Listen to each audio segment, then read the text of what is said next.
ఇక ముద్రగడకి ఎట్టి పరిస్థితుల్లోనూ వైసీపీలో చేరే ఉద్దేశం లేదని చెప్పారని జనసేన నేత బొలిశెట్టి శ్రీనివాస్ అన్నారు. ఆయనను కలిసి జనసేనలోకి ఆహ్వానించామన్నారు.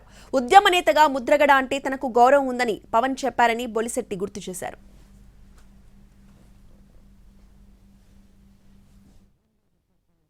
నేను పద్మనాభం గారు కూడా కలవడం జరిగింది.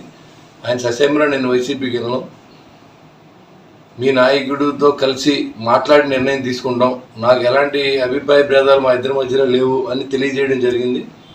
శుభపరిణామం ఏంటంటే కళ్యాణ్ గారు కూడా పాజిటివ్గా ఉన్నారు. ఎందుకంటే ఆయన అంటే నాకు గౌరవం, నేను ఉద్యమ నేతగా నేను ఎప్పుడు గౌరవిస్తాను.